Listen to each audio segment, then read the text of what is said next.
All right. Okay. Howard, I missed you. Where you been all my life? It's so great to see you for another episode of Another episode. The last one we recorded back in 2020. I think before podcasts were invented. Is that how old you are? Okay. Yeah. Yo, welcome to the show. It's Let's Kvetch, where mindful speech and wisdom always stretch. Rabbi Raphael, Howard on the mic, dropping Torah gems every day. You know, the thing is, and I, with all due apologies to our loyal listening, Very loyal. I just had nothing to kvetch about. Life's been so good. I couldn't do the show. So life's been so sweet. Baruch Hashem. I thank the Almighty for lots of things, and but now I'm ready to kvetch with you again. So here we are. So good. No, Chas v'shalom. We should be kvetching. I mean, even though it's called a Let's Kvetch podcast, but yeah. I don't know about you. In the interim, since our last podcast of 3 months or so ago, and by the way, right? So you can check out all the episodes.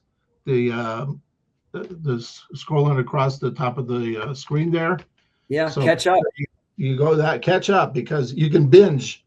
You can binge. Do you want to tell everybody about the that early episode with the current congressional candidate for District 1, Dr. Shimi Blau? I know. Who would have known that his career is hopefully being a congressperson started here on this podcast. That's right. When he takes over the White House, you and I are going to finally make the big time. We're going to break into like triple digits of podcast viewers, right? You mean more than 100? Really? Seriously? Wow. High dozens. Okay, here we go. Listen, let's not kvetch about kvetching. Let's just kvetch. No, right. But we have really a celebrity on today's podcast. I am so excited. Excited. You're going to do the bio? Well, I think I would love to hear from our guest, but I got to tell you that Salvador Litvak is an amazing guy. I mean, he does so many things, and I'd love to hear just a little snippet of that. But he and his wife started Accidental Talmudist, and they co-produced Guns and Moses. I think came out a couple of years ago. I'm not sure. No, Guns N' Moses months ago. It's their latest, their first film of Jewish renown. I didn't know when it was released. Okay, and Let My People Laugh. I want to hear about that because we're all about humor. So we need to hear about that as well. But we'll talk about maybe kvetching, whatever he's got in his life and how we can. Talk, how we can get through that. So you're thinking it's kind of a self-intro opportunity. You're just whetting our appetite. We should call him in and let him kind of. I think we should. We should. Without further. And then just to make everybody feel, if they've already watched Guns N' Moses, okay, all right, we can bring it, Sal. Okay, hold on. Okay, there's Sal. There he is. Welcome to Let's Kvetch, dear friend Sal. How you doing? Good to be with you. Thanks for having me. Wow. Hey, Sal. Is this kind of like the hat that Rabbi Mo wore? Very sharp. You look like a detective from a 1940s mystery. That's what we were going for. Who else in 2026 is wearing a black fedora and a long black coat, unironically, but a Chabad rabbi who's investigating a murder in Guns N' Moses. It is so nice to have you. I have a million questions and a lot of things. I first have to just recognize, because this Let's Kvetch podcast is a clean speech program, and you were with us 8 years ago now when we did our first Clean Speech Colorado campaign. You came out from LA. And you and your wonderful wife together were an educational team. And I think we've been friends even longer than that. But that was your first clean speech contribution, and you're back today. And thank you. Just want to start with that. Thank you for having me. I mean, it's a great relationship, and I'm so proud of you. That was when Clean Speech was born, and it was only in Denver. And how many cities are you in now? we're it's like a dozen. Yeah, it's really Whew. neat. Amazing. Okay, The Sal, Chofetz Chaim would be proud. that's right. Rabbi Sal, this is not about Rabbi Liban. This is about you, Sal. So Okay. that's that. No, I thought it was going to be about you. I wasn't sure what you were going to say there. Listen, I live and work in Hollywood. I'm happy to talk about clean speech anytime. It's not like it's coming up so often over here. Okay, but my first question about your latest Guns N' Moses, the movie. Were you allowed? Is it officially Chabad or it's like unofficial? I feel like it's Chabad, but it's not Chabad, right? You didn't officially. Yeah, the word Chabad is never mentioned in the movie, right? but you can tell, I mean, the way he dresses. But it's obvious. It's obvious. Yeah, I mean, he's definitely a Chabad rabbi. And we actually did get the blessing of Chabad eventually.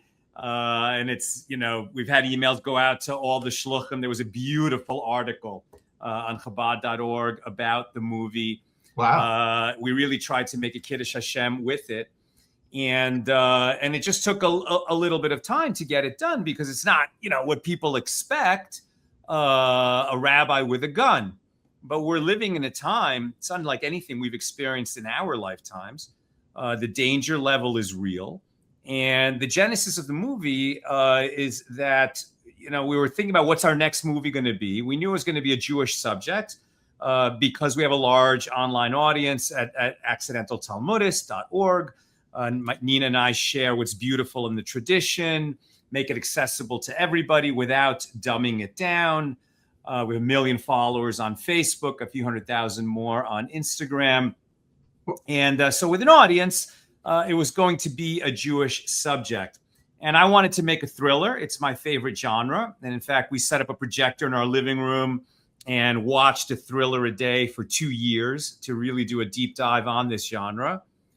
And then, okay, so what's the topic going to be? And then 2 things happened. One was tragic. It was the killing, the shooting of a woman named Laura Gilbert Kay at a Chabad synagogue on the 8th day of Passover in 2019.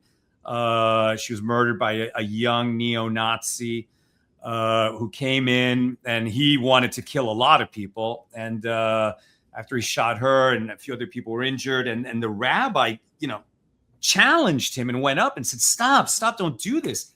Rabbi Goldstein's not a young guy, but so courageous to defend his people with his hands out like this. And he got his fingers shot off. And then the gun miraculously jammed, or more people would have died. I went down the next day. I attended the funeral. I interviewed the rabbi for our platform. And we're very moved as we watched him become a national figure. He went to the White House and just called for mitzvahs so that some light could come out of that darkness. And the other thing that was going on. That was in outside of San Diego. Yeah, Poway's outside of San Diego. Okay. And then the other thing that was going on for me personally at that time is I joined an organization called Magen Am, a Shield of the Nation. It was actually founded by Chabad Rabbi Yossi Elfort. And the idea is, I don't have to tell you that, big synagogues, maybe Reform conservative synagogues with 1,000 families, can afford armed guards at all times. But, from shuls, small Orthodox synagogues, maybe don't have a budget for that. And if we're going to protect ourselves, we can't outsource security. We have to be prepared to defend our own communities. But as I've told people many times, okay, you're going to step up. You're going to be a sheepdog. You're going to get a gun. You're going to carry it. But you don't know what the hell you're doing if all you did is go to the store and buy a gun. I mean, carrying a gun is a huge responsibility. It requires extensive ongoing training of this perishable skill. And Magen Am is an organization that trains regular guys like me. We're licensed. Initially as exposed carry in uniform. We're all volunteers, but it's volunteer security guards. Eventually, most of us got concealed carry permits. But the training that we go through is very real, and the qualifications that we have to pass are more difficult than the FBI. FBI agents have to pass. And so all of this was going on as we were looking for the subject of our movie. And what came out of that hopper, so to speak, was Guns N' Moses. When was the release date on that? So Guns N' Moses, it played some festivals in 2024. That's why your confusion. But it was released ultimately on 500 screens across America in 2025. It's now available on Amazon Prime, Apple, Roku, YouTube, lots of platforms, wherever you watch movies. It's a big, exciting, edge of your seat, proper Hollywood thriller starring Mark Feuerstein, Christopher Lloyd, Dermot Mulroney, Neil McDonough, Jake Busey. Beautiful, wonderful cast. Alona Tal. And audiences love it. It's such an exciting movie. But I will tell you that when you make a movie about Jews and guns that was conceived, written, and shot before October 7th, right, and then you bring it to market after October 7th, right, so it's a different world, right. And So a movie with our cast, our theatrical footprint, it doesn't matter what the topic is. Just with that cast and the fact that it's a big theatrical release, it ought to have 100 reviews, 150 reviews. I'm not even saying I think it would deserve very good reviews, but even forget about whether they're good reviews or bad reviews. It just needs to be reviewed by 100 to 150 outlets across America. And Guns N' Moses was only reviewed by 11 outlets. And we know from our publicist that the New York Times reviewer watched the movie and wrote a positive review. And then it was killed. It was not published. And many other outlets did the same thing. Why? Why is that? Why is it that a movie about strong Jews who could defend themselves and are not nebbishy, neurotic comedians like Woody Allen or dead Jews in the Holocaust? Why is a new and non-stereotypical approach to being a Jew in America not welcome, by the mainstream media and in our culture right now? I imagine your audience gets it. Yeah. But it made a real challenge. And so that's why the word of mouth has been so important. And thank God people love the movie and they keep telling each other, watch this movie. Yeah. It's horrible to hear that sad reflection on the industry and the response you got. It's not unexpected totally, but it's very shocking. The idea that a Jew with a gun could be a hero rather than a Jew with a gun could be a villain, which is it's contrary to this terrible anti-Israel narrative that's being put out there by such a large percentage of the mainstream media that this is against that. We don't want to we can't simultaneously. We're not sophisticated enough to say in this case, then the Jew with the gun is the hero. You know what I mean? It could be in all cases that's the case. I'm not saying not, but they wouldn't even allow for both of those messages to come out. They can only have one message, and they can't be more, have a broader lens in that. From a clean speech perspective, that story that you just told, I just want to zero in on one question for you. Did you ever actually get in any face-to-face or any personal disputes over this? Did anybody ever come at you? Did you have to defend the film in any way in this regard? I understand that there's perhaps a silent tidal wave of opposition to your success, but did you ever really get into it with anyone, or was there a temptation to do that? Did that ever happen to you? I've been to a lot of screenings with the movie, doing Q&As afterward. Thank God. I mean, the response has been great. Like, people really enjoy the movies. There's always a lot of applause afterward, lots of questions. We also played a lot of Jewish film festivals. I will say that there's always that one person, who stands up and says, "Is this really what we need? A rabbi with a gun?" And this is, listen, this is the same crowd. Okay, that's the guy I want to hear about. How do you answer that guy? Let's talk about that guy. Everybody's life, there's that guy. This is the same crowd where there were these 300 liberal rabbis who took an ad out in the New York Times, a full-page ad condemning Israel, just a few months into the response to October 7th. I mean, there are Jews who swallow the narrative that our enemies are pushing into the culture, which is bought and paid for, by the way, literally by our enemies. And it's awful that people that Jews would ingest this about ourselves. So in America, where, this is not a political movie. I mean, to say that, people are trying to kill us and that we need to stand strong and be secure and fight back. That should not be a political statement. But in America, there's just this conflation of Jews being very often Democrats. A large number of Jews are Democrats, and Democrats are against guns. And never mind safe ownership, responsible ownership, secure ownership. It's just guns are bad. And so some people just have swallowed that, and these are the same Jews who, without any hard data or information, are condemning Israel and probably never have been to Israel.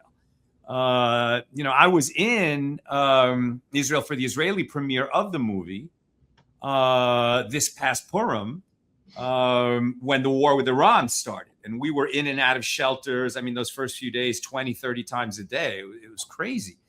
And then to hear, these kind of ignorant people in America talking about what's going on over there with zero idea of what the reality is on the ground, because they just can't imagine that we would have an enemy that doesn't seek peace. The Jew naturally wants peace, and so he doesn't imagine that there's people out there who don't seek peace. Right. We only say it 3 times a day.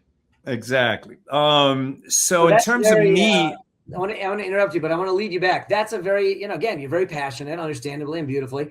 How do you, in the moment, if you're speaking to that person, you're probably not going to say to them what you said to us just now, probably. Yeah. You're going to handle it in a different way. I know you. Think about that. I'm going to say thank you for your opinion. It's very important that we live not only in a country, America, but within a people, the American people, and and American Jews, and our ancient nation that values free speech and disagreement and debate. And so I honor your opinion. But the enemy, who really wishes us harm, will not distinguish between you and me. The enemy did not distinguish between the Jews in Kibbutz Nir Oz, who were the loudest chanting about the rights of Palestinians, and they were murdered just like the IDF soldiers that day, in the same way that the Nazis did not distinguish between different kinds of Jews. And so on the day, God forbid, our enemy will come, I pray that there's a guy like me wielding a weapon and ready to defend you. And please, that day should never come. But if it does, we need to be ready, and there should be a guy like me who's prepared. Okay. If I may, Rabbi, I'd like to somewhat transition. I'd love to hear more. I'd love to hear what let my people laugh, greatest Jewish jokes of all time. What's that all about? And is it in print? What's the deal on that? So that is my best-selling book on Amazon. That My People Laugh, greatest Jewish jokes of all time. We've always, I don't have to tell you, I have to tell the rabbi especially, that we have a humor tradition that stretches back thousands of years. In fact, the oldest known joke is in the Torah. And you can imagine the Jews have just come out of Egypt, and they've got their back to the sea. The most powerful army in the world is riding right at them. And a guy, could be Moshe from Brooklyn, turns to, well, not Moshe, but Yitzi from Brooklyn turns to Moshe and says, there weren't enough graves in Egypt. You had to bring us out here to die in the desert. That's it. Woody Allen, Mina Torah Minayin. I've always felt that was the source of all Jewish humor. That's the line. Right. And the great sage Rabbah, the Talmud records that whenever he would teach, he would open with a joke, and his students would laugh. So either they were very polite, or he was genuinely funny. And of course he was genuinely funny. Rabbi Liban does the exact same thing. I don't know if his students laugh, but he starts off with the joke. So to save time, I just say the punchlines now. I've quit saying the jokes. Just go right, just say the punchline, and people laugh. They've all heard them anyway. They've read your book. They've heard the jokes. He had a hat. That's all you have to say. Right. So yeah, I've just been telling these jokes for a long time. I inherited the tradition from my father and his grandfather. And I just love them. I've collected these jokes for a long time. I like telling them. And initially, we were sharing them in writing. They would always be our most popular posts. Then I started doing them as Instagram reels. And so many of them went viral that Skyhorse Publishing came to me and said, let's do a book. And so thank God the book is out there. People can get it. So Rabbi, Sal will send each one of us a copy and signed by him. The rabbi has one. Are you kidding me? Oh, of course he has one. He's holding that on me. I don't understand this. Oh my gosh. But Howard will send you a copy. Absolutely. Okay. All right. So I'll email you my address. Okay. I expect that overnight. Rabbi Liebman, you have it, right? You have your book. I have a signed copy. I've shared it, but I haven't. There you go. There you go. Wow. Okay. All right. Good for you. Howard, we just needed you to have something to kvetch about. So that is it. Now we've got kvetching going on right here on the air, live on Let's Kvetch. Yeah. Okay. All right. So what's next? What's the next project? Nina and I are writing our next movie now. Very Jewish. In many ways, the most Jewish movie ever made. Okay. And something no one's ever seen before. A couple of stars right here. Just FYI. So it's we're writing another murder mystery, but this one is set in ancient Israel, First Temple era, set in a city of refuge in near Miklat. It was just the place where a manslaughterer could flee, right. So he'd be safe from the avenger of blood, the Goel Hadam, if he had committed a negligent killing, not an intentional murder. But so you've got a city of killers, and in that city, a murder happens. And then a young Levite, a Levi, is charged with solving the murder. Now, this is a time when they didn't have police and detectives in the modern sense. They didn't have DNA evidence. They weren't carrying guns. But at the end of the day, a murder mystery is a murder mystery. And there are suspects who had opportunity and reason to kill the victim. And he's got to track down the leads and figure it all out. And along the way, people will experience what it was like to live in ancient Israel, to go to Hebron, which was a city of refuge, to be on the road. And apparently, Jews lived in Israel 3,000 years ago. Who would have thought? Who would have thought? Okay. Cool. I love that.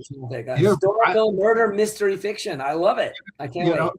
And if you want to cast us, I just don't want to be the dead guy. I don't want to be the one that's murdered, because I need to say that like it's an easy role. That's not so easy. You'd have to keep your mouth shut, Howard. Can you do that? You've been to my Shabbos table, Sal. So no. Howard has got far too much life in him to act like a dead guy, and to convince anybody. I'm not sure I get a word in at my Shabbos table. So yeah. Listen, I'm a Levite by birth. So if you need a Levite, you could at least wouldn't be typecasting to get me in there. But what happened to the film about a Jewish grandmother in prison called When Bubby Went Away? Remember that one we talked about?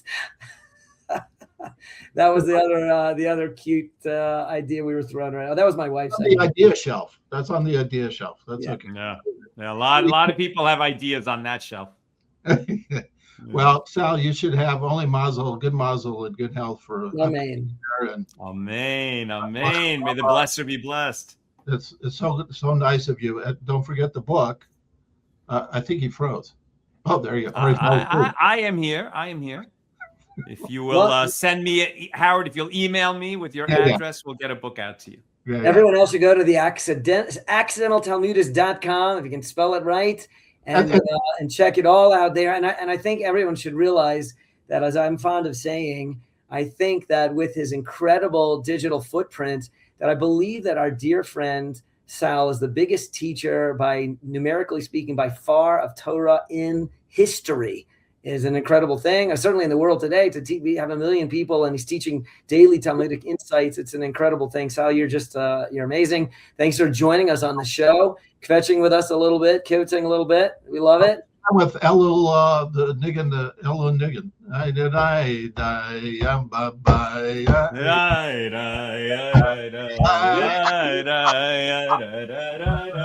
Okay, we need a little work on that one. Yeah, we do. All right. Oh, whoa, look at that. Uh-oh.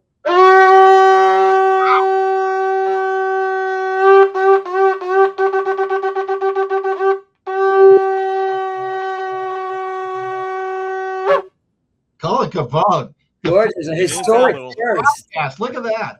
First chauffeur on a Let's Kvetch podcast ever. Put in Guinness. Call Guinness. That is awesome. All right. Okay. There's that. It is the tops. We have arrived. The new year's coming. Sal, this was great. Thank you. Howard. Thank you. We'll see you. Sal, you just we'll send you. We can share digital links. We'll put your Accidental Talmudist on the Let's. Right, he's got 1 million followers. Maybe we can get like 3 or 4 out of those. Everybody should, for more kvetching, for more jokes, for more great Jewish movies, you know where to go. Okay? Thank you, my friends. We'll see you. Thank you. Thank you for having me. It's been an honor. Been a pleasure. And Howard, I just got to say, you are, hands down the best kvetching co-host a guy could ask for. And as the new year, as it comes to an end, I do want to just say, it's been real. We came upon this idea for a reason. There's, wasn't in a vacuum. That kvetching is the most real thing. We talked about this before. I mean, there's an inherent and whatever. But every one of us has a deep kvetching connection. Kvetch connection. Okay, but don't as part of clean speech. We understand. We can deal with it in better ways. We can kvetch responsibly. Please, let's kvetch. Please, just kvetch responsibly. Yeah, don't forget hopefully share, all that kind of stuff. Share and all that stuff. And absolutely. Go to cleanspeech.com/let's kvetch. And we will see you next time, ladies and gentlemen. Da, da, da, da, da, da. Go, Howard, sing it.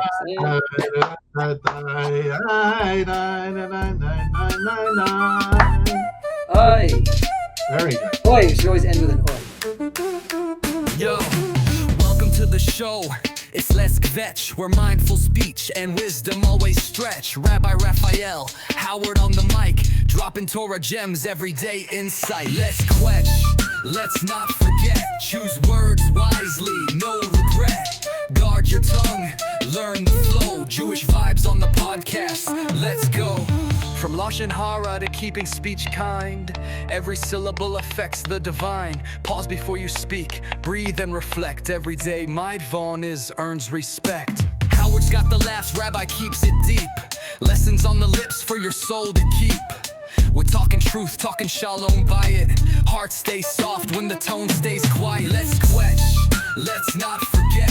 Choose words wisely, no regret. Guard your tongue.